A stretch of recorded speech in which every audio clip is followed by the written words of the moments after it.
Welcome to the Sci-Fi Evolution channel. Okay, everyone calm down. I have an announcement for you today. Mr. Varon's class quickly fell silent. Usually, as soon as the lesson started, he immediately got to work. He usually never announced anything before class unless it was important. Mr. Curran himself was a man about 8 feet tall. His race, despite having a predator-like eye position, was actually prey. He had 2 tall horns and long, slender arms and legs. He had 3 fingers on each hand, including his thumb. He also had hooves, which was not uncommon among the many races of the Andromeda Galaxy. By now, I'm sure you all know about the newest race of the Galactic Council humans. The students nodded, and some even made comments about them, usually about how they were considered terrifying, all-devouring inhabitants of the world of death. You see, all the races in Mr. Chiron's class were from very peaceful planets. There were many animals and plants there, and the weather was very calm for a long time. It is widely believed that intelligent life cannot exist on any other planet. However, this opinion was quickly refuted with the advent of humans. When humans entered the Galactic Empire, they were nicknamed the inhabitants of the world of death. One of Mr. Varon's students, Lyra, raised her hand. Mr. Varon, is it true what they say about people? Did they really come from the world of death? Mr. Varon replied, as far as we understand, humans are the only intelligent race that has ever been discovered to have originated from the world of death.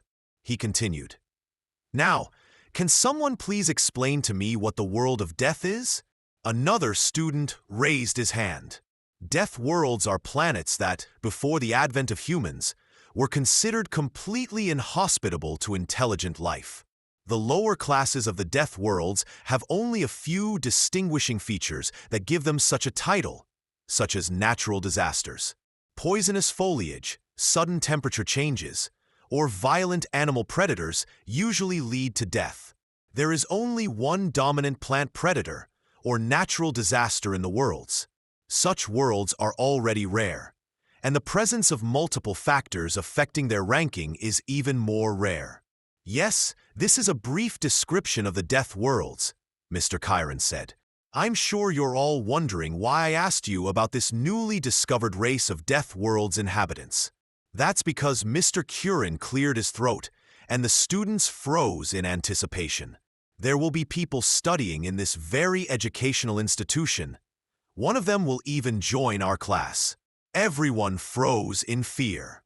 Each student turned and looked at each other, relaying the same message without even saying a word.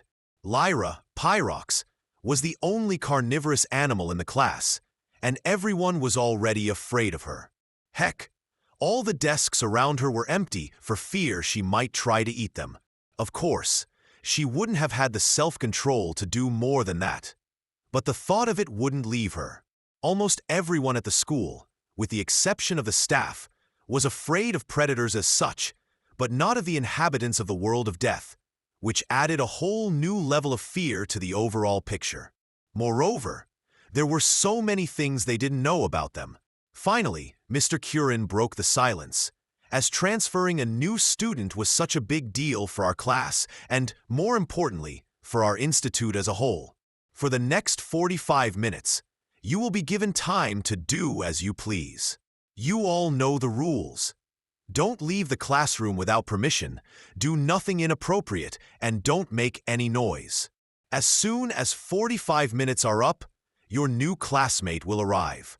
In the meantime, if you have any questions, feel free to ask them to me. The next 45 minutes were tense.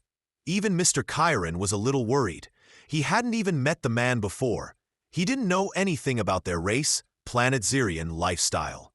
All he knew was that this man he was going to train belonged to a species whose very existence had turned everything they knew about intelligent life upside down. However, he caught a few remarks about people from the students in the class. Some said that they were omnivorous, that they were created just to exist. Others said that their brute strength alone was enough to overpower any other intelligent species.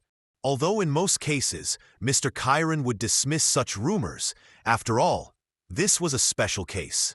They were all in the same boat when it came to studying these creatures. While Mr. Chiron was thinking to himself, Lyra came up to him. "Sir," Lyra asked. "Oh, Lyra, do you want to ask me something?" "Yes, sir. It's about the inhabitants of the world of death. Do you know anything about them? How do they behave? What do they eat? What is their culture?" Mr. Vereen sighed. "To be honest," he said, "I don't know much about them.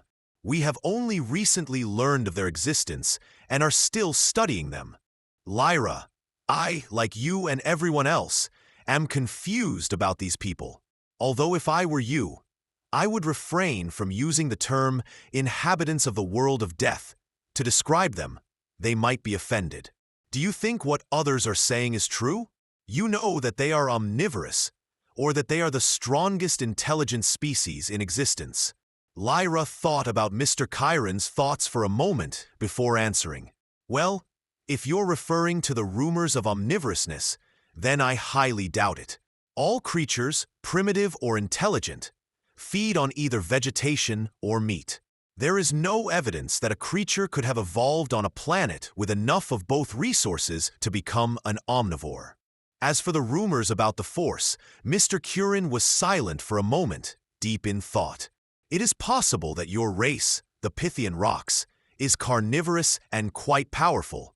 It is possible that these people may also be carnivores. After all, they are from the world of death." There was a knock on the door, and everyone seemed to fall silent. The time came, the door opened, and Derek came in with a strange creature that no one had ever seen before. Everyone, even Mr. Chiron, stared at the man. He had 2 eyes on the front of his face, as well as a nose and mouth. He also had 2 hands, each with 4 fingers and 1 thumb. Judging by its appearance, it was about 6 feet tall, and it had something like fur on top of its head. Lyra, being the only carnivorous animal in the room, noticed that his body had a lot of muscles. This was not unusual for her, as the arsonist also had great muscles.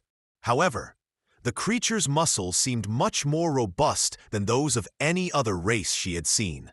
By that alone, she could tell that these people weren't to be trifled with. The way it moved seemed strange to me, as if it had been created for tracking. Mr. Chiron, the director, said, "This is your new student. Her name is Zoey. I see you have an interesting name, Mr. Chiron," he said. "Nice to meet you, man. I'm your new teacher, Mr. Chiron. Why don't you introduce yourself to the class as Zoey?" She turned to face the class, and many students kept their wary eyes on her. She was certainly not what they expected, but they all knew that appearances could be very deceptive. Then Zoey cleared her throat and spoke in a strangely soothing tone, just like an alien. This took Mr. Chiron a little by surprise. "Hello, everyone. My name is Zoey.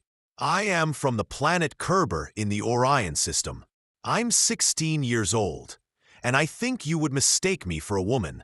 The class started to whisper among themselves, but Mr. Chiron stopped them with a wave of his hand. "So that's it. As we all know, I'm sure you all want to ask me a lot of questions. We'll do it if they don't mind," Mr. Chiron said, turning to Zoey, who just nodded. As soon as Zoey arrived, she seemed very excited, wanting to share information about her people and her planet. Mr. Chiron was also excited, because his job was to share information and educate people, but he rarely learned anything new. "Are you a predator or a herbivore?" one of the students asked. "Actually, humans are omnivores," Zoey replied. "We eat both plants and meat, and we can survive on a diet limited to only one of these eating styles." The whole class froze in amazement. Even Mr. Chiron couldn't believe his ears. Less than 45 minutes ago, he had just told Lyra that omnivorous creatures did not exist, and now one of them was standing in his classroom, introducing himself to the whole class. Another student asked a question that worried everyone in the room. "But how is this possible? No known species comes from a planet that supports enough plant and animal life for them to be omnivorous. Zoey tilted her head and said, I'm sorry, I'm not sure what you're trying to say. Could you rephrase your question? The class was discussing the topic of death planets, and one of the students said, I think my planet is the planet of death. Zoey asked Mr. Kieran, What do you mean? He explained that the planets of death can be divided into 4 categories: natural disasters, poisonous foliage, unstable temperatures, or a hostile environment for intelligent life. The director listened attentively, as he had already read the reports on Kerber and knew that Zoya's assessment was incorrect. However, part of him wanted to see everyone's reaction when Zoey revealed the truth about her homeworld. Mr. Kieran, you said that my planet is the planet of death, Zoey said. Well, from what you've described, she really fits that category, but Kerber also fits all the categories you mentioned. Mr. Kieran replied, My homeworld, Kerber, meets all the criteria of what you would consider a planet of death. On the planet of death, we have predators, poisonous plant life, fickle temperatures, and natural disasters. Each of these things has many manifestations, and all were completely silent. Even Mr. Kieran was shocked. How is it possible that you humans survived all this and became a cosmic race? Zoey just shrugged her shoulders. Yeah, why is that abnormal? Mr. Kieran pulled himself together, albeit with some difficulty. No, I'm afraid not. Although it looks like we still have a lot to learn about your species and your homeworld. Unfortunately, we won't have enough time today. Mr. Kieran turned to the class. And now, remember, all the tasks must be completed by the end of the day. After that, we will begin our lesson on the human homeworld, Kerber. Zoey finished the sentence. Yes, Kerber, thank you, Mr. Kieran. Yes, thank you, Zoey, he said. Zoey raised an eyebrow at the pronunciation of her name. Of course, people were saying her name. It's strange, but this has never happened before. It seemed as if the man in question, who was 8 feet tall and looked like a cross between an owl and a deer, was struggling to say something. Without a doubt, something must have got mixed up, even with the translators they were wearing. After the bell rang, when classes were over, Zoey was about to leave when Mr. Kieran called out to her. Excuse me, man, can I talk to you? I would like to discuss some things regarding the next lesson. Zoey turned and walked over to Mr. Kieran. She felt that the conversation was about to take an interesting turn. Everyone in the class almost fainted from Kerber's brief description. Man, Zoey, I was wondering if you could help me plan my next lesson? Oh, sure. What do you want to know? Mr. Kieran turned away from Zoey, almost ashamed that he had to ask one of his students to help plan a lesson. Is there anything else you would like to know about Zoey or her home planet? As for my knowledge of Kerber, I don't really know anything. In fact, you're the first person I've ever met. Zoey didn't say anything. I'm afraid I do not know how you people live, about your culture, history, or your planet in general, other than the fact that it seems to meet all the criteria of the galaxy's most dangerous death planet. Zoey pulled up a chair and sat on the other side of Mr. Kieran's desk. I'm afraid we'll have to start from the beginning. Meanwhile, back at our dorm, Lyra was sitting on her bed, lost in thought. Everything that the inhabitant of the planet of death said, the way he moved, the way he spoke, was like a combination of all the other creatures in the galaxy, twisted to the fullest. She could only imagine what his strength was, however. She did not feel fear like the others. It might have been partly because of her predatory nature, but part of it was definitely curiosity. She will have plenty of time to find out, as, according to her, after classes she learned that only about 30 people had been transferred to this institution. Oh, things are about to get interesting. By the time Zoey left the classroom, it was the end of the day. Mr. Varon talked to her all day, trying to learn the basics of human history. He had no idea how deep and complex it really was. Zoey learned that, unlike humans, All other species in the galaxy had joined together in their dark ages. They had no civil wars, internal strife, or mass genocide. It turned out that humans were the most violent, intelligent species to date. Zoey herself was walking to her common room with several files uploaded to her school tablet, which she was given before Mr. Curran, and she exchanged history files. Zoey got the history of every other species in the galaxy, although for obvious reasons there was a large piece of history about the Allens. While Mr. Curran was receiving several files on human history, Zoey finally arrived at her common room. She was surprised at how big it was. Her room was furnished with several rooms, a bathroom, a kitchen, and sleeping places. However, she could tell that almost everything inside was imported from Kerber. All the items still had labels and price tags. As soon as she closed the door, she heard a computerized voice announcing, "Gravity simulators are returning to human living conditions." At that moment, she felt herself getting heavier. However, it was much more natural than what she had been experiencing all day. She even checked it by jumping up. "Yes, this is native gravity," Zoey exclaimed. Another man came out of the kitchen holding a bag of chips. "Well, look who it is. When I heard that we were going to be in the same room, I have to admit, I was a little surprised." "Hello to both of you," Tyler said. Zoey and Tyler used to be in the same class. By a happy coincidence, their entire class was transferred to their current school. It turned out that the Galactic Federation didn't want to bother selecting individual students and just took the whole class. "So where have you been all this time, huh?" asked Tyler. "Well," Zoey replied, "my new history teacher was planning a lesson about Kerber, but it turned out that he doesn't know anything about it and wants to learn more." "Yes," Zoey replied. "It looks like the rest of the galaxy is living on a different wavelength. I'm serious, half of these guys don't even know what an earthquake is, and it's one of the most natural phenomena on Kerber. These guys don't even know what it is." He just grinned. "Yes, it looks like it," Brody said, as his military history teacher nearly fainted from shock when he mentioned the First World War, not to mention all the students who actually fainted. But Caleb's gym teacher had to pull him out of the dodgeball game because of the force we used when we were throwing things.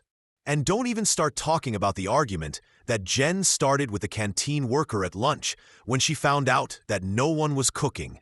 "It sounds like a terrible day," Zoey said. "What's wrong with gravity? I feel 5 times lighter outside of this room." "You said it yourself, Zoey. These guys are in a different mode than us, and they have the same gravity, which is much weaker than on Kerber. Moreover, even if we compared one of their gravity levels with ours, we would still win by a wide margin. So we're basically the closest thing to demons compared to them. On the other hand, the guys at school were able to set up our dorm rooms with the internet.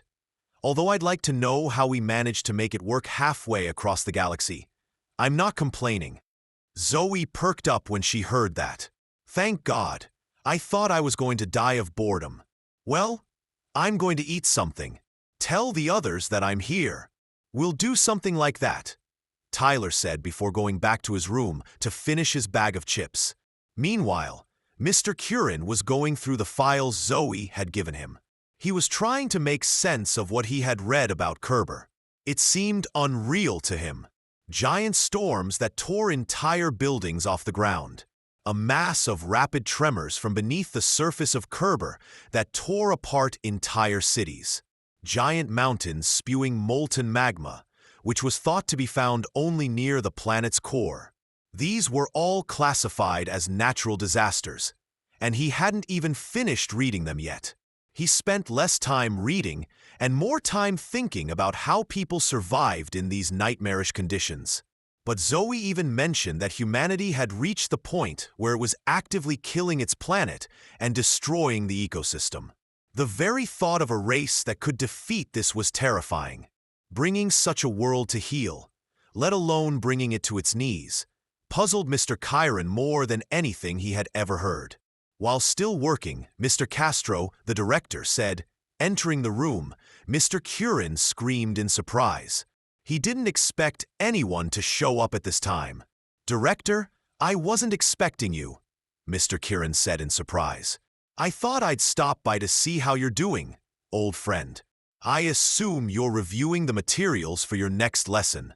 "Yes," Mr. Curran said. "It's just hard for me to accept all this. These people, Director, by all indications, they shouldn't exist. I mean, the destructive wind vortices that they call tornadoes. Giant mountains that spew deadly poison and magma into the air. I haven't even finished the section on natural disasters yet, and there are still other categories. These human homeworlds correspond to every factor of the planet of death. And yet here we are," the director said. "To be honest, I jumped when I heard that they eat capsaicin to make their food more exciting." "Please tell me you're not serious," Mr. Chiron said. "I'm afraid that seriously, old friend, the very capsaicin that destroys the digestive system of all other races in the smallest amounts is consumed by humans in quantities that would fill a whole load of chemical warheads. Director, are you trying to convince me that these people are consuming a substance that has been banned in every system because of its possible use in warfare?" Mr. Curran said, covering his face with his hands. "If you have a bad reaction to this, I should probably tell you that they also consume caffeine daily. You know, it's the same substance that, when consumed by other species, overloads their systems and causes their entire body to fail." Mr. Curran looked up at the director, and then abruptly hit his head on the table, groaning. The director chuckled before leaving Mr. Chiron's office. "Don't worry, old friend. Your next lesson with the human race is not coming soon. In a few days, you'll have plenty of time to read about the human race.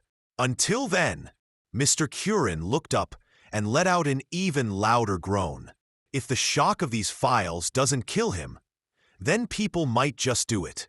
The next day, when Zoey was heading to the gym, her first lesson of the day was physical activity. Although she wasn't really looking forward to it, she reminded herself that she wasn't on Kerber anymore and that everyone else at school, with the exception of the other 29 people, was apparently nothing compared to them. Gravity was about 5 times lighter here, so the most likely outcome was that she would eventually overtake everyone when she got to class. She was met by Jim, Instructor Coker, and another Alan. He wasn't the same teacher who taught Caleb, so he had no idea what was in store for her. "So you are the powerful species from the planet of death that I have heard so much about. Let me tell you first, buddy. In my gym, you're all equal until proven otherwise. If you want to prove yourself to me, then you have to earn it." Zoey just grinned at Mr. Coker. "Well, I guess that's how it will be." Mr. Coker smiled, enjoying the challenge. Even though everyone who came before her boasted of their strength, they all crumbled under his lessons. "I admit, inhabitant of the planet of death, you have a spirit, but let's see if this spirit matches your muscles." Mr. Coker turned and addressed the class. "Okay, that's it. Let's start simple and clear. 1 lap around the gym." Everyone groaned. None of them wanted to run. It will take them all 5 minutes to do it. At least Zoey, on the other hand, was just standing there confused. "Just 1 lap?" Mr. Coker turned to face her. "Damn it, yes, now move. Get your bodies into action. Dweller of the planet of death. You're in the back. If you think it's that easy, then let's see if you can outrun everyone." Mr. Coker chuckled inwardly. There was no way she could surpass the rest of the class, because these students had been through a lot. Zoya hadn't had a chance all year up to this point. At least that's what she thought. When everyone started running, Zoey instantly rushed past them. It was like comparing a runner-athlete to a sports car. Mr. Coker's jaw dropped instantly. If she could, she would have hit the floor and punched it. In less than 20 seconds, Zoey streaked through the gym like lightning. Mr. Coker was in complete shock. The other students stopped running and just stared at her. She didn't even look tired. "How did you do that?" Zoey simply replied. The gravity of my planet is about 5 times heavier. Even in those conditions, I would have been faster. Mr. Coker just sat down, and everyone else finished their race.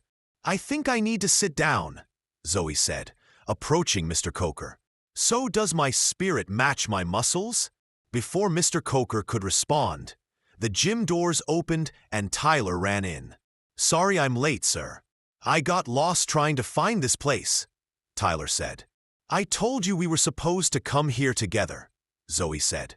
Tyler replied. Better late than never. And then what? We were told to run a lap around the gym, Zoey said. Wait, 1 lap? I'm afraid not, she replied. Zoey pointed to the other students who were almost halfway there. Oh, they're running so slow, huh? Even on a planet with gravity 5 times weaker, these guys still run slower than a 5-year-old child. Throughout this conversation, Mr. Coker just listened. Did these people really think that his class, his elite athletic class, was slow? He wanted to object, but he had just witnessed the speed of the people. Of course, they would consider such speeds trivial. Well, since we're going to be waiting for a while, Tyler said, grinning at Zoey. Do you want to see who's faster? Zoey couldn't help but grin back. Oh, so you're challenging me to a competition, huh? Well then, the game has begun. When the 2 people approached the path, Mr. Coker couldn't help but look with anticipation. He saw the speed. One person was about to witness 2 of them racing against each other. In the next few minutes, the rest of the class completed their 1 lap, while people raced around the gym trying to outrun each other. The speed of the people was enough to throw others off balance. They were so fast. By the time the class finished its lap, people had already run through the gym almost 50 times. Zoey was clearly holding back as she ran her first lap. The rest of the class behaved in much the same way when Mr. Coker offered them a new physical challenge. They handled it easily, whether it was lifting weights, light push-ups, or trivial squats. It didn't matter what Mr. Coker was trying to do. The people were just too strong. Often, the 2 of them competed with each other, leaving everyone speechless. By the time class ended, Zoey and Tyler were more impressed than ever.